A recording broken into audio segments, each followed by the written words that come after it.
Hello दोस्तों, स्वागत है आपका अपने यूट्यूब चैनल अंबुज पाठशाला में। तो इस वीडियो में हम लोग झारखंड बोर्ड परीक्षा 2026 के लिए क्लास 11 का केमिस्ट्री का मोस्ट इम्पोर्टेंट वायरल एमसीक्यू देखने वाले हैं। यहाँ से सीधा क्वेश्चन आज के आपके एग्जाम में बनने वाले हैं, सीधा क्वेश्चन आज के आपके एग्जाम में पूछे जाएंगे।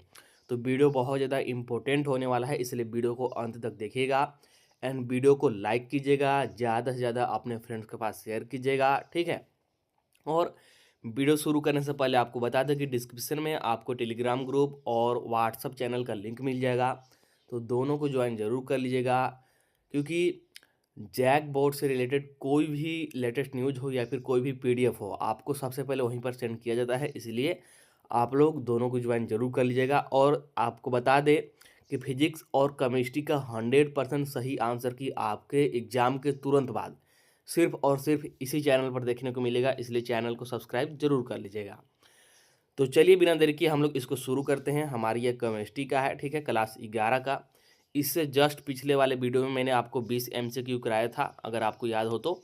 जो बाकी के बचे हुए 20 MCQ हैं, क्वेश्चन नंबर 21 से लेकर के क्वेश्चन नंबर 40 तक, चलिए हम लोग उसको एक एक करके करते हैं यहाँ पे। तो मैं बता दूं कि यहाँ पर हम लोग 21 नंबर वाले क्वेश्चन से देखने वाले हैं। इससे पहले मैंने 20 नंबर वाले क्वेश्चन से कंप्लीट कर दिया है। उस वीडियो को नहीं देखा है तो उसको आपको इंड स्क्रीन पर मिल जाएगा, वीडियो इंड स्क्रीन पर आप लोग देख सकते हैं, अदरवाइज मैं लिंक देने की कोशिश करूंगा डिस्क्रिप्शन में भी। चलिए स्टार्ट करते हैं। तो देखिए 21 नंबर वाला क्वेश्चन क्या है। 21 नंबर वाला क्वेश्चन आई थिंक मैंने एक बार कराया भी है, तो देखिए इसको फटाफट से मैं कराता हूँ। What will be the minimum pressure required to compress 500 decimetre cube of air at 1 bar to 200 decimetre cube at 30 degree Celsius. तो देखिए आपको क्या क्या गिवन है, आपको क्या क्या गिवन है। देखिए यहाँ पर आपको P1 गिवन है, कितना है P1 1 बार, P1 1 बार है, ठीक है। P1 आपको 1 बार दिया हुआ है। और यहाँ पर देखा जाए V1, तो V1 आपको दिया हुआ है, V1 है आपका 500, V2 है आपका 200, ठीक है। और यहाँ पर आपको T भी गिवन है, T गिवन है कितना 30 डिग्री सेल्सियस। और आपको निकालना क्या, आपको निकालना है P2। देखिए 30 डिग्री सेल्सियस हमारा क्या है, ये कांस्टेंट है, टेम्परेचर कांस्टेंट है, टेम्परेचर चेंज नहीं हो रहा है। टेम्परेचर चेंज नहीं हो रहा है मतलब कि कौन सा यहाँ पर फॉर्मूला लग जाएगा, डायरेक्ट मैं बताता हूँ, इसको मैंने एक बार ऑलरेडी करा दिया है। P1 V1 is equal to क्या जाएगा P2 V2, ठीक है। तो यहाँ पर P1 V1 और साथ में V2 का मान रखिए, सिर्फ आपके पास P2 बचेगा और P2 का ही मान निकालना है आपको। तो देखिए इसको कैसे करेंगे। आपके पास P1 कितना है 1 है, और V1 कितना है आपके पास, V1 आपके पास यहाँ पर कितना है 500 है, ठीक है ना। एक मिनट, हाँ 500 है, ठीक है। P1 हो गया, V1 हो गया, P2 आप यहाँ पर रखिए। और V2 कितना है, V2 है हमारे पास 200, ठीक है, V2 है हमारे पास 200। तो जब इसको डिवाइड कीजिएगा तो क्या जाएगा 500 अपॉन में 200, 500 अपन में 200 और इज इक्वल टू P2। इसको डिवाइड कीजिएगा तो कितना आ जाएगा जी, डिवाइड कीजिएगा तो 2.5 हो जाएगा। कितना आ जाएगा 2.5 बार, यानी कि ऑप्शन नंबर जो है कौन सा करेक्ट। कैलकुलेशन इधर उधर हुआ होगा मिस्टेक, तो आप लोग खुद से कर लीजिएगा। बाकी मैंने कैलकुलेशन आई थिंक अच्छा ही किया, ठीक है। तो ऑप्शन नंबर हो जाएगा आपका यहाँ पर सेकेंड करेक्ट। वही हिंदी में भी दिया गया है कि 30 डिग्री सेल्सियस ताप पर, मतलब कि ताप कांस्टेंट है, ए 1 बार दाब पर वायु के 500 डेसीमीटर क्यूब आयतन को 200 डेसीमीटर क्यूब आयतन तक संपीड़ित करने के लिए न्यूनतम कितने न्यूनतम दाब की आवश्यकता होगी। तो मैंने अभी निकाल के आपको बताया, आपका ऑप्शन नंबर हो जाएगा 2 करेक्ट, यानी कि 2.5 बार। इसके बाद देखिए नेक्स्ट क्वेश्चन है 22 नंबर बोला कि V upon T is equal to क्या है, कांस्टेंट है। V upon T is equal constant, और एन और P भी जो है यहाँ पर कांस्टेंट के रूप में बताया गया है। एन और P को यहाँ पर डिनोट नहीं किया गया। तो V upon T is constant, ये कौन सा नियम होता है आपको पता होगा। इसको हम लोग कौन सा नियम बोलते हैं, इसको बोलते हैं चार्ल्स का नियम। किसका नियम, चार्ल्स का नियम। यानी कि ऑप्शन नंबर कौन सा, ऑप्शन नंबर हो जाएगा यहाँ पर आपका ए करेक्ट, यानी कि चार्ल्स का नियम, ठीक है। चलिए आगे बढ़ जाते हैं, आगे बढ़ते हैं फटाफट से 23 नंबर वाला क्वेश्चन कि the relationship between the three variables P V and T by combining Boyle's law and Charles law is. Boyle's law और चार्ल्स लॉ को क्या करना है, कंबाइन करना है, और P V T में हमको संबंध बताना है। तो डायरेक्ट याद रखिएगा क्या होता है, P1 V1 upon T1 is equal to क्या होता है P2 V2 अपॉन में क्या होता है T2। ऑप्शन नंबर यहाँ पर हो जाएगा आपका सेकेंड करेक्ट, ठीक है। हिंदी में देखिए कि तीन चरों P V और T के बीच बॉयल के नियम और चार्ल्स के नियम संयुक्त करने से जो संबंध प्राप्त होता है वह है, तो वह कौन सा है, वह है आपका ऑप्शन नंबर 2, ठीक है। यानी कि P1 V1 अपॉन में T1 is equal to P2 V2 upon में T2, ठीक है। इसके बाद देखिए 24 नंबर वाला क्वेश्चन, 24 नंबर वाला question, total number of electrons present in 1.4 gram of die nitrogen gas is. 1.4 gram die nitrogen gas में उपस्थित कुल इलेक्ट्रॉन की संख्या आपसे पूछ रहा है। तो कैसे निकालिएगा समझिएगा। सबसे पहले मोल निकाल लीजिए डाई नाइट्रोजन गैस का। तो मोल निकालेंगे किसका, डाई नाइट्रोजन गैस का, ठीक है। N2 यहाँ पर मैं लिख दूँ या फिर N सिंपली लिखता हूँ, ठीक है।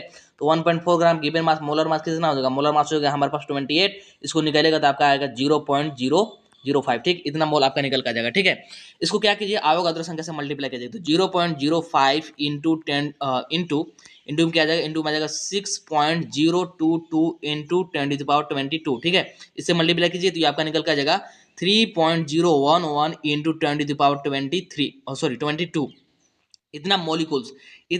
और हम लोग जानते हैं वन मोल नाइट्रोजन के लिए कितना आ जाएगा, 14 इलेक्ट्रॉन आ जाएगा ना, तो इसको 14 से मल्टीप्लाई कर दीजिए, आपका आ जाएगा सिंपली। ठीक है, तो कितना आया था हमारा 3.011 गुने 10 के पावर में 12 और सॉरी 22 गुने कर दीजिए इसको 14 से मल्टीप्लाई। ठीक है, 14 से मल्टीप्लाई कर दीजिए, आपका फाइनल आंसर निकल कर जाएगा, जो कि आएगा 4.215 इंटू 10⁻23 इस प्रकार से।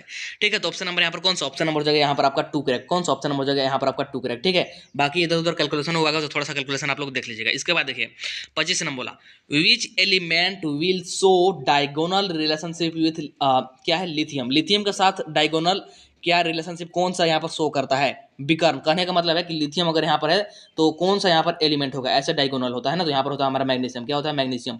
ऑप्शन नंबर जगह यहाँ पर आपका फर्स्ट करेक्ट। ठीक है, इसके बाद 26 नंबर का क्वेश्चन क्या है कि Solvay process is use to, यानी कि सॉल्वे प्रक्रिया से बनाया जाता है, सॉल्वे प्रक्रिया से क्या बनाया जाता है, सॉल्वे प्रक्रिया से हम लोग सोडियम कार्बोनेट बनाते हैं। क्या बनाते हैं, सोडियम कार्बोनेट। ऑप्शन नंबर हो जाएगा आपका एक करेक्ट। इसके बाद देखिए 27 नंबर का क्वेश्चन कि which colour is imparted to the flame by calcium. क्या पूछ रहा है, which colour is imparted to the flame by calcium. देखिए हिंदी में भी देख लीजिए, हिंदी में भी देख लीजिए, हिंदी में भी कि कैल्शियम लौ में कौन सा रंग प्रदर्शित करता है, कैल्शियम लौ में कौन सा रंग प्रदर्शित करता है, तो उसको हम लोग क्या बोलते हैं, ईट जैसा लाल। कैसा, ईट जैसा लाल, जो जैसा ईट होता है ना, आप लोग ईट देखे होंगे उस तरह का लाल रंग प्रदर्शित करता है, यानी कि ब्रिक रेड इसको बोलते हैं। क्या बोलते हैं, ब्रिक रेड, यानी कि ऑप्शन नंबर हो जाएगा यहाँ पर आपका थर्ड करेक्ट। इसके बाद आ जाते हैं 28 नंबर क्वेश्चन पर। क्या बोल रहा है कि the formula of plaster of Paris is, तो प्लास्टर ऑफ पेरिस का फॉर्मूला आप लोग पढ़े होंगे, जनरल नॉलेज में भी 10th क्लास में भी पढ़े हैं। ठीक, बहुत ही इंपॉर्टेंट होता है।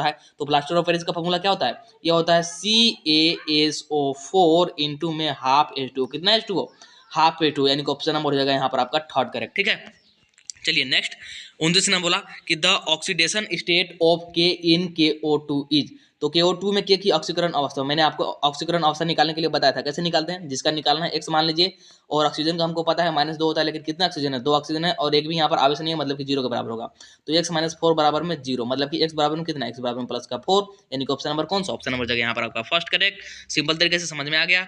30 नंबर वाला क्वेश्चन देखिए क्या बोल रहा है, CH3O CH3 एंड CH3CH2OHR, तो CH3O CH3 तथा CH3CH2OH ये क्या है, ये एक्चुअली आइसोमर्स आपसे पूछ रहा है कि मतलब कौन सा आइसोमर्स है, क्या चेन आइसोमर्स है, पोजीशन आइसोमर्स है, फंक्शनल ग्रुप आइसोमर्स है, या फिर क्या है टोटोमरीज में है। तो आपको बताना है राइट आंसर क्या जाएगा, इसका राइट आंसर जाएगा, आपको देख करके समझ में आ रहा है यहाँ पर किसका अंतर है। यहाँ पर देख लीजिए, यहाँ पर O है और यहाँ पर OH है, तो फंक्शन का ही तो अंतर है, मतलब कि फंक्शनल ग्रुप आइसोमर से ऑप्शन नंबर यहाँ पर जगह आपका थर्ड करेक्ट। क्रियात्मक समूह समायो ऑप्शन नंबर 3 करेक्ट। 31 नंबर वाला question, the IUPAC name of the flowing compound, इसका IUPAC नेम बताना। तो सबसे पहले लंबा चेन ढूंढिए, तो लंबा चेन आपको यहाँ पर ये वाला देखने को मिलेगा, मैं यहाँ पर करता हूँ, देखिएगा ये वाला आपका लंबा चेन है, सबसे लंबा चेन यही वाला है, ठीक है ना। देखिए एक किधर से नंबरिंग करिए वही आएगा, एक मिनट इधर से करते हैं नंबरिंग, 1 2 यहाँ पर आ जाएगा 3 4 5, ठीक है, इस प्रकार से 1 2 3 4 5, ठीक है। तो देखिए 3 पर क्या है, 3 पर यहाँ पर आपको दिख रहा होगा, 3 पर इथाइल ग्रुप है, क्या है 3 पर इथाइल ग्रुप है, तो 3 पर इथाइल ग्रुप, ठीक है, 3 पर इथाइल ग्रुप तो 3 इथाइल, और 2 पर यहाँ पर देख लीजिए 6 कार्बन है तो 2 हेक्स इन, यहाँ पर 2 मतलब कि 2 पर इन ग्रुप है, ई इन डबल बॉन्ड ना, तो 2 पर डबल बॉन्ड है, तो ऑप्शन नंबर यहाँ पर कौन सा ऑप्शन हो जाएगा आपका फर्स्ट है। 3 पर मिथाइल, 2 पर डबल बॉन्ड, और यहाँ पर हेक्स है, मतलब कि 6 कार्बन है तो हेक्स इन, इस प्रकार से आपका ऑप्शन हो जाएगा फर्स्ट करेक्ट। ठीक है, ऐसा नहीं कीजिएगा, बहुत सारे स्टूडेंट क्या करेंगे डायरेक्टली ऐसे ये सिंपल वाला चेन ले लेंगे, तो आपका गलत हो जाएगा, सिंपल वाला चेन नहीं लेना है, सिंपल वाला चेन नहीं लेना है, ठीक ना। इसके बाद देखिए नेक्स्ट क्वेश्चन 32 नंबर बोला, क्या बोल रहा है कि hydrolytic cleavage of carbon and hydrogen bond में result in the formation of, यानी कि कार्बन और हाइड्रोजन बंध के असमान विखंडन से प्राप्त होता है। असमान विखंडन मतलब कि समान नहीं, असमान मतलब कि कम बेसी वाला विखंडन ना, तो क्या बनता है, कार्बोनाइट बनता है, यानी कि कार्बोकेटायन इसको बोलते हैं। ऑप्शन नंबर हो जाएगा आपका सेकंड करेक्ट। इसके बाद थर्ड नंबर वाला क्वेश्चन देख लीजिए क्या बोल रहा है, which of the following is not an electrophile. Electrophile इनमें से कौन नहीं है, हिंदी में देखिएगा, इनमें से कौन सा इलेक्ट्रॉन स्नेही नहीं है, कौन सा इलेक्ट्रॉन से स्नेह नहीं करेगा, कौन सा इलेक्ट्रॉन से प्यार नहीं करेगा, ठीक है। तो क्या आ जाएगा इसका राइट आंसर जाएगा यहाँ पर हमारे पास Cl माइनस, क्या जगह Cl माइनस, क्यों? क्योंकि इलेक्ट्रॉन खुद नेगेटिव होता है, इलेक्ट्रॉन स्नेही मतलब क्या?